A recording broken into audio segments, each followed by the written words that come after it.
희생의 효능이라는 제목으로 은혜를 나누려고 합니다.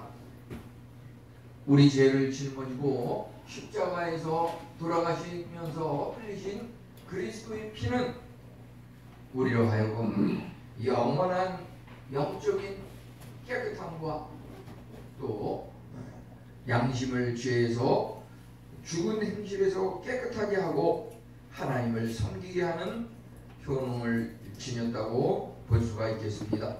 우선 영원한 영적인 정화, 영적인 깨끗하게 하심에 대해서 살펴보면요,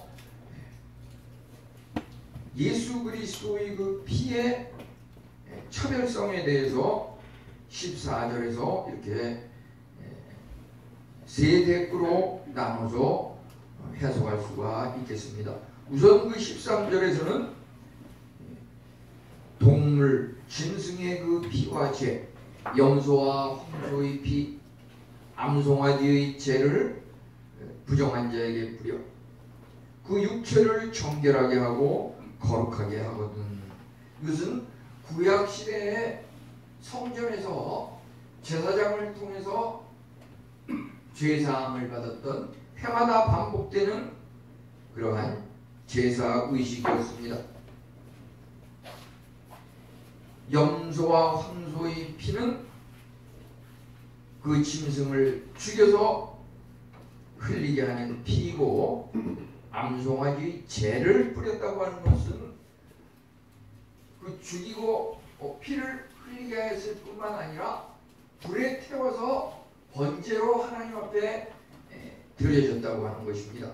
그러한 구약시대의 예배의식을 통해서 그들이 정결하게 되고 거룩하게 되는 이러한 의식이 해마다 반복이 되었는데, 그것은 어디까지나 의식적이고 육체적인 그러한 것이었다 그러면은, 이제 신약 시대에 와서 오늘날 우리가 믿는 예수 그리스도의 그 십자가 보혈의 피는 여기 14절에서 그 차별성이 기록되고 있는데요, 그것은 바로 의식적인 것이 아니라 내면적인 것, 눈에 보이지 않지만 내면적인 그러한 예배이고, 또 그것은 단순히 육적인 그러한 그리스도의 피 흘림이 아니라 거기에는 영적인 의미가 포함되어 있다고 하는 것입니다. 구약시대의 그 염소라든지 황소, 그 짐승을 죽여가지고 하나님 앞에 제물로 드리는 거기에는 어떤 성령님이 역사하시는 영적인 의미는 전혀 없습니다. 그렇기 때문에 그것은 그 의식을 행한 당장 그때만 효과를 발휘하는 것이고, 그렇기 때문에 1년이 지나면 다시 또 음력으로 그 3월 그때가 되게 되면은 6월절 그 절기를 지키고 이런 식으로 해마다 반복될 수밖에 없었던 것입니다. 그렇지만 예수 그리스도의 십자가 보혈에서 흘린 피는 한 번 죽으심으로 인간의 몸을 직접 들여서 피를 흘리셨기 때문에 그것은 해마다 자꾸 또 죽고 또 그럴 필요가 없는 것입니다. 단 한 번 죽음으로써 이제 그 효과가 과거와 현재와 미래 영원토록 그 그리스도의 피는 효능을 발휘한다고 하는 것입니다. 왜 그것이 한 번 죽어서 흘리신 그리스도의 피가 왜 영원한 효과를 발휘하는가? 그 이유는 그것이 단순히 그리스도 그분이 혼자서 이렇게 십자가에 죽어서 피를 흘리신 것이 아니라 거기에 삼위일체 하나님의 역사가 있었던 것입니다. 우선 그 14절 상중하를 하나서 그 앞부분에 보면은 영원하신 성령께서 영원하신 성령으로 말미암아 그리스도께서 하나님께 드려졌다고 하는 것입니다.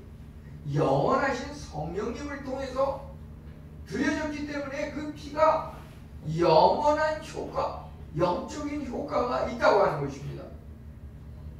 구약시대의 그 염소와 황소, 암소가지의 그 피를 드린 것은 그것은 성령님을 통해서 드려진 것이 아니라 의식적인 그 행위로서 육체가 단순히 드려졌다고 하면은 그리스도의 피는 이제 영원하신 성령님의 그 은혜를 통해서 성령님으로 말미암아 드려졌기 때문에 성령님으로 인한 그리스도의 피, 영적인 피가 여기에 내포되어 있다고 하는 것입니다.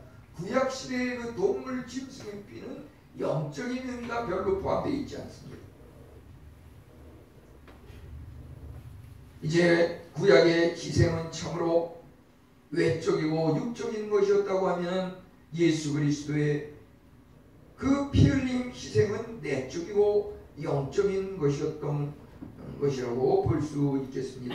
이제 황소와 염소의 피는 진정으로 인간의 죄와 양심을 깨끗하게 하는 그러한 효과는 전혀 없었습니다.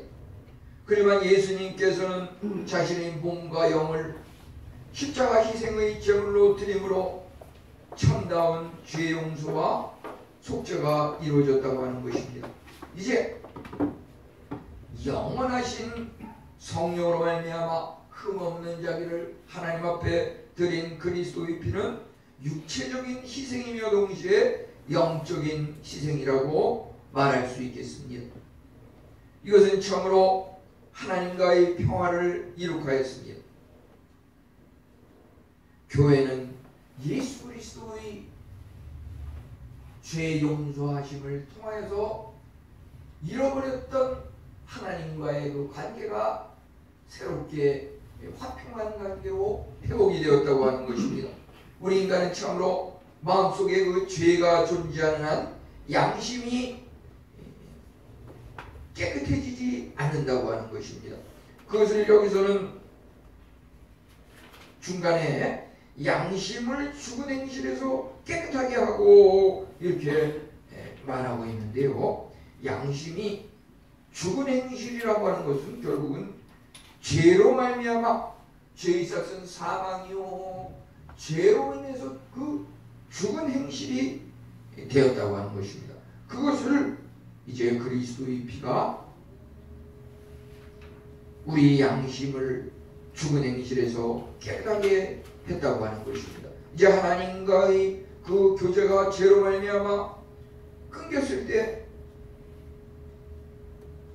구약시대의 그 짐승의 피와 죄는 전혀 그 관계를 영원히 회복할 수 없고 일시적인 효과가 있었지만은 예수 그리스도의 그 피라고 하는 것은 하나님으로부터 영원하신 성령님으로부터 주어진 생명과 능력이기 때문에 하나님과의 그 끊어진 관계가 회복이 될 수 있었던 것입니다. 고린도후서 5장 20절은 너희는 하나님과 화목하라 이렇게 말하고 있습니다. 우리가 참으로 용서받지 못한 죄가 우리 안에 있을 때 양심이 꺼리끼고 하나님과의 교제를 가질 수 없는 것입니다. 양심에 있는 그 죽은 행실, 죄악이라고 하는 것은 하나님과의 관계를 끊어서 하나님 앞에 나올 수가 없고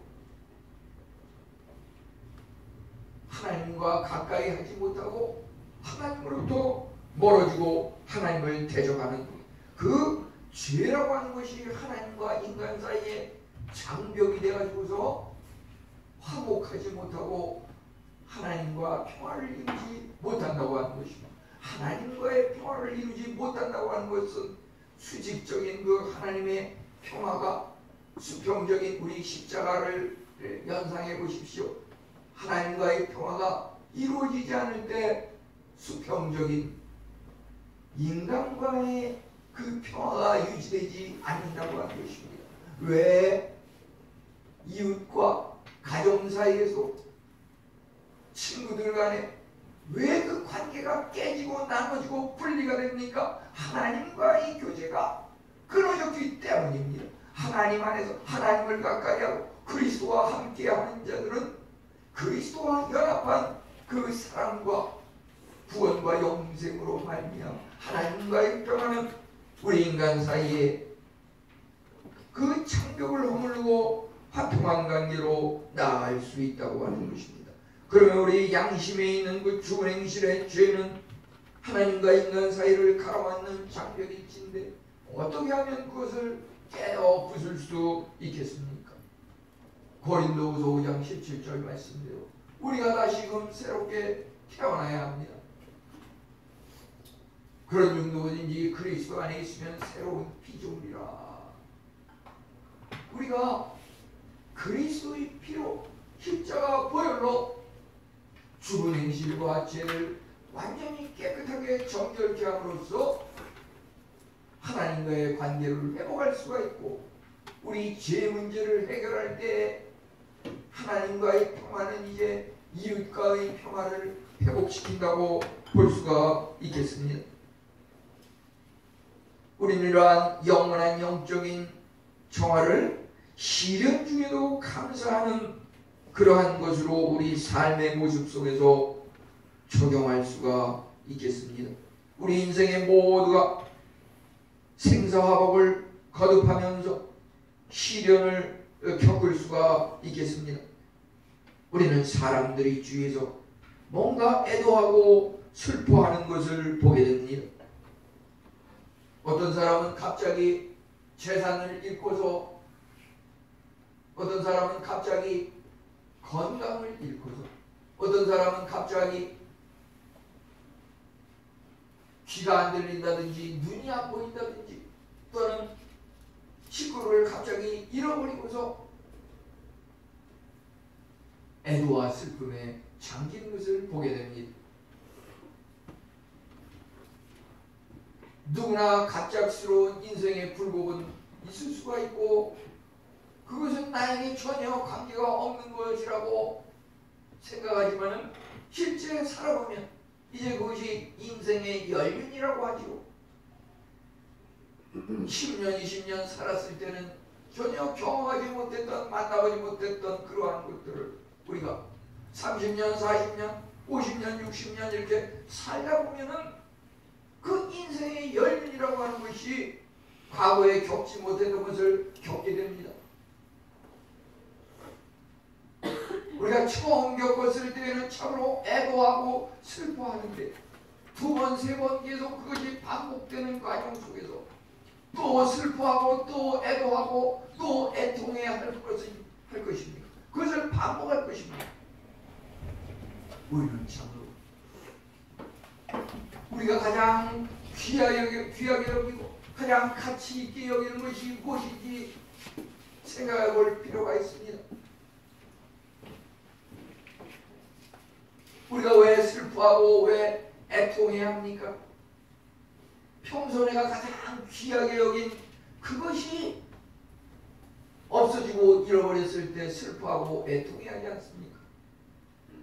인생의 그 최고 목표가 소유물과 재산에 있는 사람은 그 재산을 잃어버리는 것을 통해서 애통해하고 슬퍼하고 모든 일을 다 중지하고 시금을 정폐하고 문을 닫고 다 쓸데없다고 하면서 좌절하고 시련에 빠지는 것을 보게 됩니다. 어떤 사람은 사랑하는 그 자녀가 자기 인생의 최대의 가치이고 다이아몬드 보석보다 더 귀한 내 인생의 최고의 희망이고 가치로 삼았던 그 아이가 하루아침에 갑자기 변을 당해서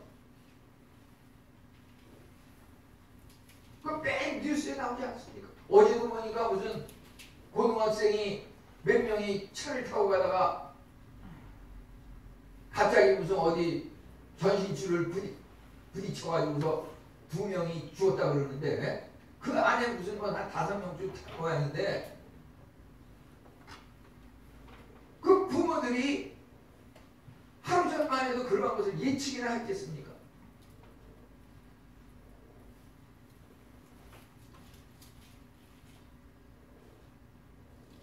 근데 문제는 말이죠. 우리가 정말 가장 가치 있는 것이 무엇이니? 그것을 인생관이라고 하고 가치관이라고 그러는데 그 가치 있는 것을 갖다가 분명한 목표 설정을 했을 때 그러한 일을 잘 당하지도 않거니와 그러한 것을 당했다 그래도 크게 흔들림이 없습니다. 그것은 뭐냐면은 우리가 그 가치 있다고 생각하는 그러한 부분들이 나의 어떤 것이라기보다 하나님으로부터 주어진 선물이라고 하는 것, 하나님의 은혜로 주어졌다고 하는 것, 그것을 깨달아야 한다고 하는 것입니다. 소유물이 하나님이 은혜를 주셔서 나에게 잠시 잠깐 들어온 것입니다. 돈, 돼지 돈자가 아니라 그게 아마 돌고 도는 그 돈 되는 의미의 돈자가 아닌가 싶어요. 이 사람한테 갔다가 저 사람한테 갔다가 나에게 잠시 왔다가 하나님께서 잠깐 맡기신 겁니다. 우리 자녀들도 마찬가지예요. 하나님께서 우리에게 잠시 잠깐 자녀들을 통해서 기쁨을 누리도록 선물로 주신 것입니다.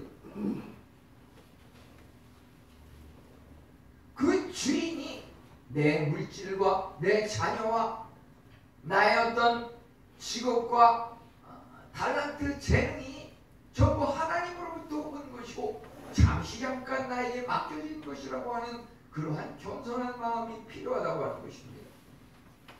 우리는 참으로 로마서 10장 9절에 구원을 받는 그 방법에 대해서 기록하고 있습니다. 예수를 주로 시인하고 믿으면 구원을 얻으리라.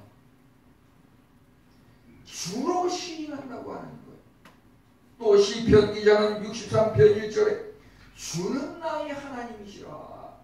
이 주인, 그 주님이 하나님이고 그리스도가 나의 주인이라고 하는 것을 고백하는 그것이 중요하다고 하는 것입니다. 주인이 우리를 만드셨을 때에는 주인의 그 뜻을 분명히 알아가지고 그 뜻에 맞게끔 쓰임받는 그것이 올바른 삶이고 가치관이라고 볼 수가 있겠습니다. 우리가 참으로 우리 자신을 완전히 비우고 내가 가진 모든 것이 하나님의 것이고 하나님으로부터 온 것이라고 하는 그러한 분명한 가치가 있을 때에, 가치관, 인생관이 있을 때에 우리가 인간적으로 세상적으로 가장 귀하게 여기는 그러한 것들이 빼앗겨지고 사라졌을 때 전혀 흔들림이 없다고 하는 것입니다. 그렇기 때문에 우리가 이 시간 다시 한번 생각하고 다짐해 볼 것은 내 인생에 있어서 가장 중요하게 여기는 그 목표는 무엇인가? 내가 가장 가치 있게 여기는 것은 무엇인가? 그것을 다시 한번 생각해 보시기 바랍니다. 여기 보게 되면은 영원하신 성령으로 말미암아 이 그리스도의 피는 참으로 성령님을 통해서 주어지는 영적인 것이고 일시적인 것이 아니라 영원한 그러한 은혜의 그리스도의 피라고 하는 것입니다. 이것이 참으로 잠시 잠깐 진행이 되다가 멈추고 그러한 것이 아닙니다. 하나님의 은혜라고 하는 것은 그리스도의 피의 재용서함의 원리는 늘 시종일관 영원한 영원한 영적인 것입니다. 이제 너의 영심을 죽은 행실에서 깨끗하게 하고, 여기에 양심이라고 하는 것은 우리에게 주어지는 행위에 대해서 마음속에 생각하는 그 인식과 또 그것이 잘못될 때 느껴지는 어떤 두려움, 그러한 것들이 양심이라고 할 수가 있겠죠. 예수님은 우리 죄를 용서하시기 위해서 십자가에 피 흘려 돌아가셨습니다. 그것은 참으로 하나님 아버지의 뜻에 대한 완전한 순종이었습니다. 예수님의 희생은 십자가에 못 박힌 육체의 희생인 동시에 영적인 자기 희생이었던 것입니다. 구약시대 짐승의 피는 단순히 육체적인 죽음이요 희생이었지만은 예수님의 피는 눈에 보이는 어떤 인간으로 오신 예수 그리스도가 십자가에 못 박혀 돌아가심으로 흘리신 육체적인 피일 뿐만 아니라 거기에 영원하신 성령님께서 영원하신 성령님으로 말미암아 돌아가신 것이기 때문에 거기에 영적인 의미가 있다고 하는 것입니다. 그것은 참으로 우리로 하여금 죽은 행실 죄악으로부터 양심을 깨끗하게 해서 하나님을 섬길 수 있는 자격을 준다고 하는 것입니다. 그리스도의 보배로운 피가 죄를 없애는 능력을 지닌 것은 그리스도의 피라고 하는 것은 하나님께서 기름 부어 세우신 우리의 메시아이고 하나님의 아들이시기 때문이고 하나님께서 보내신 그리스도의 피이기 때문입니다. 이제 우리는 어떻게 하면 죄 용서와 구원을 받을 수 있습니까? 그것은 믿음을 통해서 받는다고 볼 수가 있겠습니다. 우리는 참으로 마음에 믿음이 생기는 순간 그리스도와 연합하게 되고 그리스도와 하나 되어 연합하는 자는 죄에서 깨끗함을 받고 이제 마음의 정결함과 용서함을 받을 수가 있다고 하는 것입니다. 하나님께서는 참으로 그리스도의 피를 통하여서 우리를 깨끗게 하시고 우리의 그 과거의 죄를 기억도 하지 아니하신다고 하였습니다. 이사야 43장 25절은 나는 나를 위하여 내 허물을 도말하는 자니 내 죄를 기억하지 아니하리라. 하나님께서 우리의 죄를 용서하실 때 그 죄를 기억하지 아니하신다고 하였는데 그러한 것들이 죄인된 우리를 위할 뿐만 아니라 하나님을 위하여 한다고 하셨습니다. 이사야 43장 25절 다시 한번 보면 나는 나를 위하여 너의 허물을 도말하여 없애고 너의 죄를 기억하지 아니하신다고 합니다. 우리가 참으로 하나님을 섬기고 봉사하고 믿음 생활할 때 하나님을 진정 믿는 참 믿음 가운데 기도할 수 있는 것은 하나님 앞에 하나님, 내가 하나님의 자녀이고 하나님을 믿는 주의 백성이신데 내가 잘못되면 하나님이 손해보는 거 아닙니까? 우리가 하나님을 믿을 때 하나님께서 스스로 하나님을 위해서 우리의 죄를 용서하시고 하나님께서 하나님을 위해서 우리의 죄를 기억도 아니하시고 도말하시고 만사형통하게 하신다고 하는 것입니다. 그러나 하나님을 믿는 사람은 하나님께서 하나님의 자녀가 잘못되는 것, 하나님의 자녀가 실패하는 것, 하나님의 자녀가 절망하는 것, 그거 그대로 놔두지 않으신다고 하는 것입니다. 진정 하나님을 믿는 하나님의 자녀가 어떠한 모습으로 어떻게 자라나며 어떻게 살아가며 어떠한 결과를 만들어내는지, 하나님께서 스스로 하나님 자신을 위해서 우리의 모든 것들을 형통하게 하신다고 하는 것입니다. 여기 처음으로 14절에 그리스도의 피가 어찌 너의 양심을 죽은 행실에서 깨끗하게 하고 하나님을 섬기게 하지 못하겠느냐. 예수님을 믿을 때 분명히 그리스도의 피가 우리 양심을 죽은 행실에서 깨끗하게 하실 것입니다. 이제 영원하신 성령으로 말미암아 자기가 하나님께 드린 그리스도의 피가 못하겠느냐, 하나님을 섬기게 하지 못하겠느냐. 정말 너무 멋있는 말씀입니다. 그리스도의 피가 우리 양심을 죽은 행실에서 깨끗게 하지 못하겠느냐. 우리는 이런 것을 읽을 때 말이죠. 이것을 읽고 묵상하면서 묵상 후에 우리가 입으로 고백할 수 있는 것은 하나님께서 말씀하실 때 영원하신 성령님으로 말미암아 흘리신 그리스도의 피가 너희 양심을 죽은 행실에서 깨끗하게 하지 못하겠느냐, 깨끗하게 하여 하나님을 섬기게 하지 못하겠느냐. 이렇게 하나님이 말씀하셨을 때 나는 이 말씀을 읽으면서 어떻게 반응해야 할 것입니까?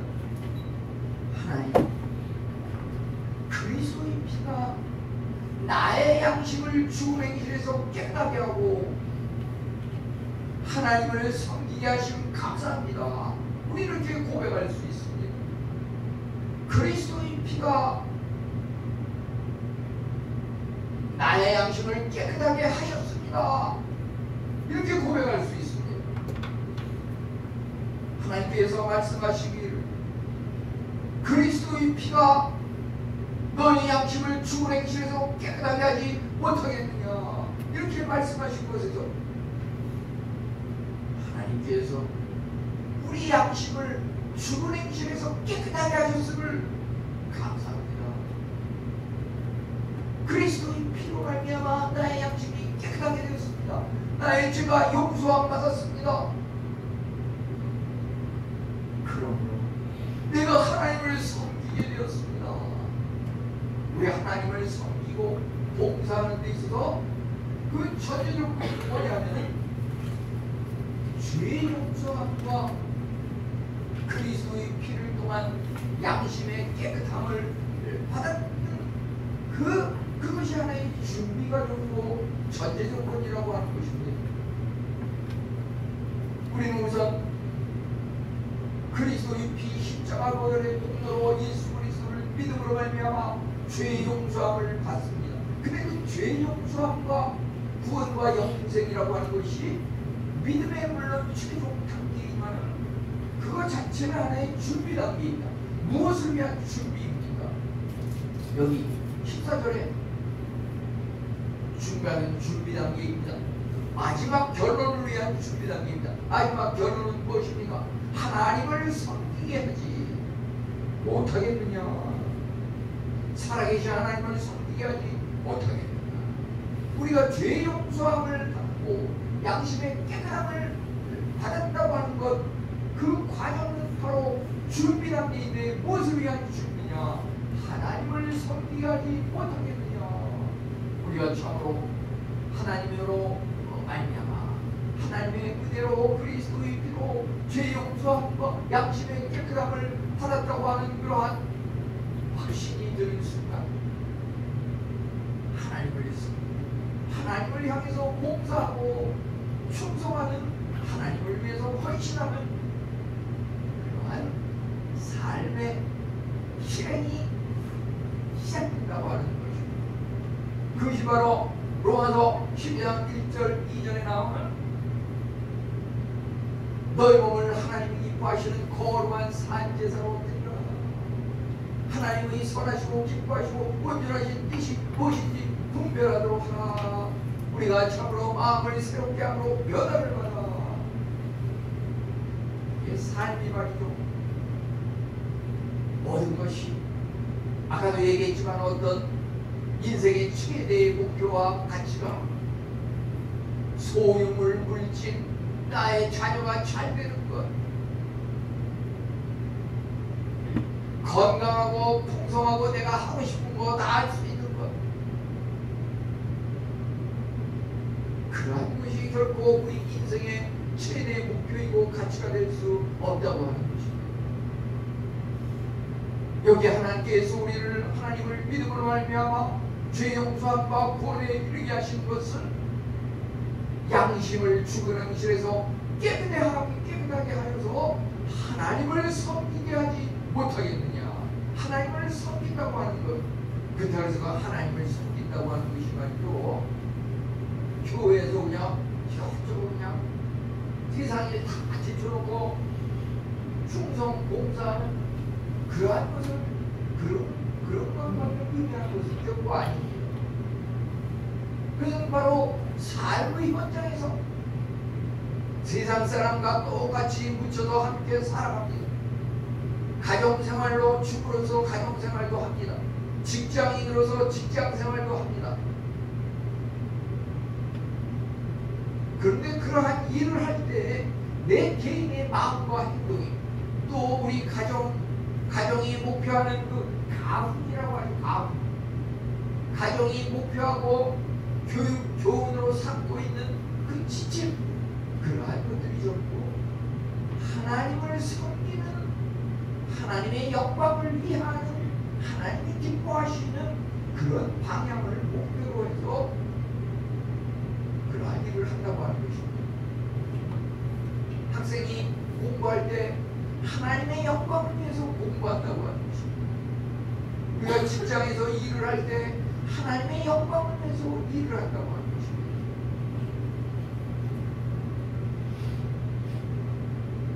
우리가 건축을 짓고 집을 건설한다 그러면 어떤 단순히 부수적으로 따라오는 어떤 물질적인 보수라든지 수급이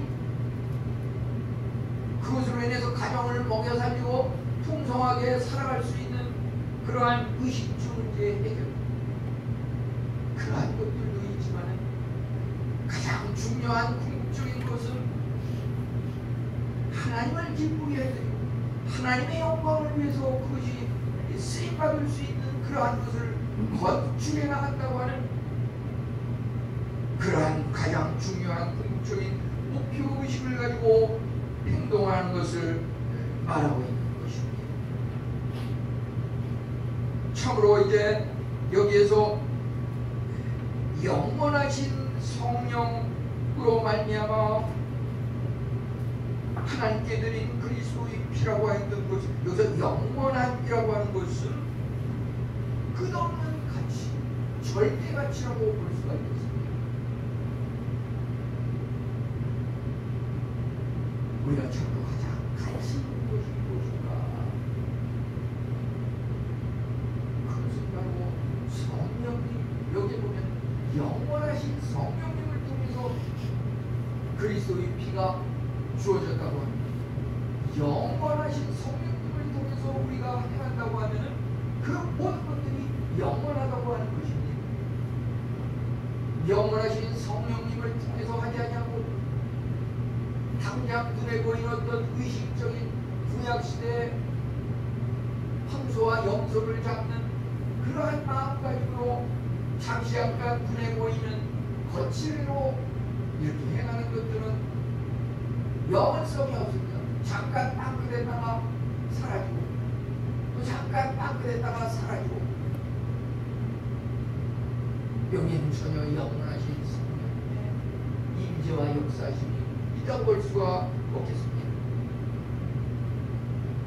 우리는 처음으로 예수님을 믿음으로 영생을 얻는다고 하는 것, 바로 영원하신 성령님을 통해서 그리스도의 피가 우리를 모든 죄에서 깨끗하게 하시기 때문인 것입니다. 이제 여기서 말이죠,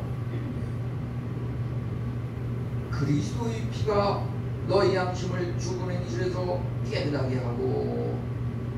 우리 이것을 갖다가 개인적으로 읽을 때, 우리 교회적으로 전체적으로 읽으면은 그리스도의 피가 우리 양심을 깨끗하게 하고, 이렇게 교회적으로 읽을 때는 그렇게 할 수 있어요. 근데 우리 개인적으로 읽으면 어떻게 이것을 읽을 수 있을까요? 우리가 개인적으로 읽고 적용하면은 그리스도의 피가 나의 양심을 깨끗하게 하고, 이렇게 읽을 수가 있습니다.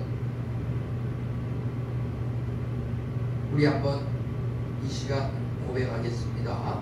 보면은 그리스도의 피가 우리를 모든 죄에서 깨끗하게 하실 것이요, 성경은 이렇게 말하고 있습니다. 우리는 이것을 어떻게 고백할 수 있겠습니까? 내가 모든 죄에서 깨끗함을 받았나이다, 이렇게 고백할 수 있습니다.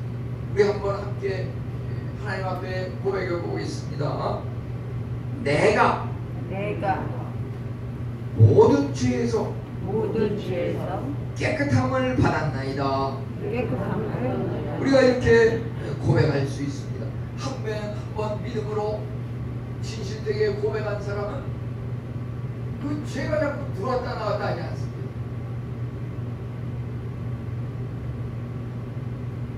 이제 마지막으로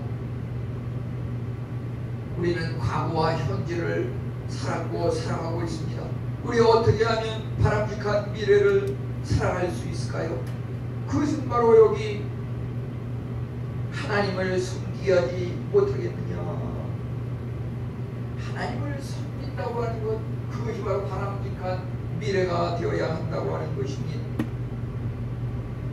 예수 그리스도의 피 십자가 보혈의 그 목적은 우리로 하여금 죄 용서함을 받을 수 있는 그러한 것이었다고 그러면은, 이제 그 그리스도의 피 흘리심은 바로 우리로 하여금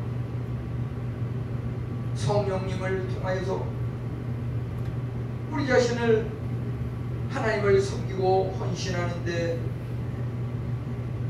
바쳐야 하는 그것이 이제 우리의 행할 의무이고 헌신이라고 볼 수가 있겠습니다. 볼 수 있겠습니다. 그럼 우리는 교회에서 어떻게 행해야 하겠습니까? 하나님을 교회에서 섬긴다고 하는 것은 바로 가장 큰 헌신은 예배라고 하는 것입니다. 하나님을 경배하는 것, 하나님을 예배하는 것. 우리가 참으로 코로 지금 숨을 쉬는 소리가 들리지 않습니까? 손목을 잡아오고 가슴을 잡아보면 거기에 맥박이 뛰지 않습니까? 우리의 살아있는 그 생명 뛰는 맥박이 하나님을 찬양하는 일에 쓰여야 할 것입니다. 우리에게 주어진 모든 시간, 앞으로 남은 시간들, 그 한순간도 주님의 영광을 위해서 사용해야 한다고 하는 것입니다. 우리는 참으로 살아있는 기도와 살아있는 눈물, 살아있는 믿음과 순종으로 하나님을 섬겨야 할 것입니다. 이것이 참으로 하나님께 예배드리는 것이야말로 인간의 가장 높은 특권이자 주된 의무라고 하는 것입니다. 우리는 참으로 모든 것이 하나님을 향하여, 우리 인간의 기능, 우리의 그 봉사와 섬김은 뭔가 이웃을 행복하게 하기 위해서 또는 자연에 도움을 주기 위해서, 우리의 그 궁극적인 기독교의 목표는 하나님을 향해야 한다고 하는 것입니다. 이것이 바로 하나님을 향한 산재물로 드려지는 예배의 삶이라고 하는 것입니다. 우리 가정의 삶의 목표가 하나님을 향해야 하고, 나 개인의 삶의 목표가, 내가 몸담고 일하는 직장의 목표가 하나님을 위한 것이어야 한다고 하는 것입니다. 인간 존재의 주된 목적은 바로 하나님을 섬기는 일이라고 하는 것입니다.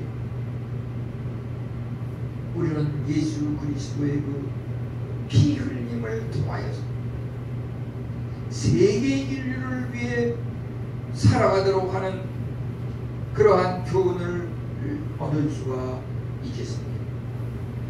예수님께서 십자가에 못 박혀 피를 흘리신 그 피 흘리심의 그 목적과 행위를 또 그 결과를 볼 때 우리는 무엇을 느낄 수가 있습니까?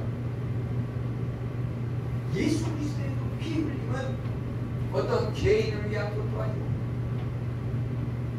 그 가족을 위한 것도 아니고 세계 온 인류의 죄악을 용서하시기 위해서 흘리신 피라고 하는 것입니다. 우리가 그리스도를 닮고 그리스도의 가신 길을 간다고 하면은 우리의 삶의 목표와 걸어가는 발걸음이 세계 인류의 구원을 위해서 살아가야 한다고 하는 것입니다.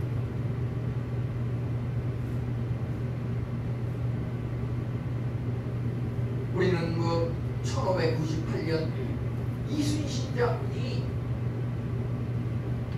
일본과의 그 해전에서 거북선을 타면서 마지막 적의 그 총탄에 맞아가지고 죽는 그 순간 마지막 하신 말씀이 유명한 것이 뭐가 있습니까?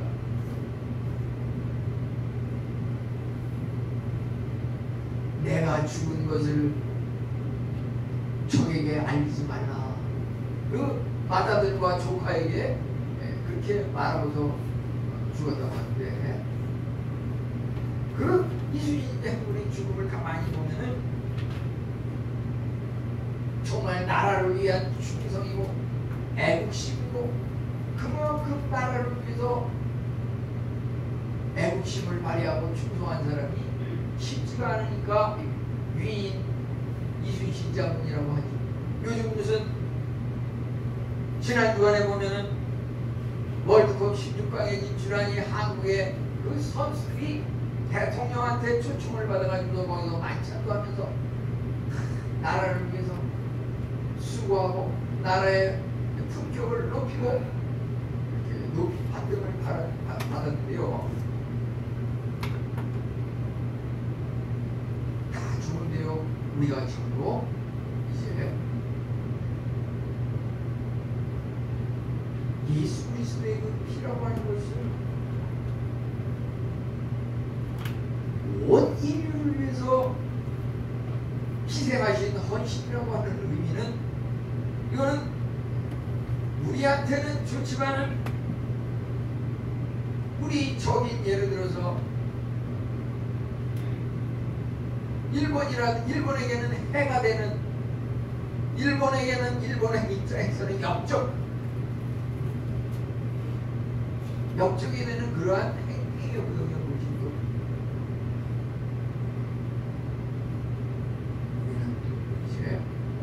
예수 그리스도의 피의 그 공로와 그 효과와 같이 우리의 삶이 참으로 지금은 당장은 성남에서 그지만 이 나라를 바라보는 것, 이제 궁극적인 우리의 목표는 세계를 향하여서, 그렇기 때문에 이 성경에서도 예수님이 오셔서 복음서에 마태복음 보면 제일 마지막 장의 결론은 28장 19, 20절에 가가지고서 너희는 가서 모든 족속으로 제자를 삼아 그 지상에서 가장 귀하고 값진 명령이 세계 복음의 성경을 말씀하시고, 다음에 넘어가는 그 마가복음 16장 15절에도 보면 그 마지막 결론 부분에 만민에게 복음을 전하라. 우리 사도행전에 넘어가서도 첫장 1장에서부터 1장 8절에 온 유다와 사마리아와 땅끝까지 이르는 증인이 되리라. 이것이 바로 여기서도 보면은 오늘 그 말씀 히브리서 9장 13, 14절의 그 마지막 부분에 하나님을 섬기게 하지 못하겠구나. 우리가 처음으로 말이죠, 내가 하는 이 장주 재능과 달란트가 나를 위해서, 내 가정을 위해서 쓰이는 것, 이 나라를 위해서 쓰이는 거 다 값있고 귀하지만 정말 하나님의 영광을 위해서 세계 인류의 구원을 위해서 우리의 목표를 다시 한번 정리하고 그것을 위해서 매진해 나갈 수 있는 우리의 바람직한 미래가 되시기를 축원합니다. 하나님 감사합니다.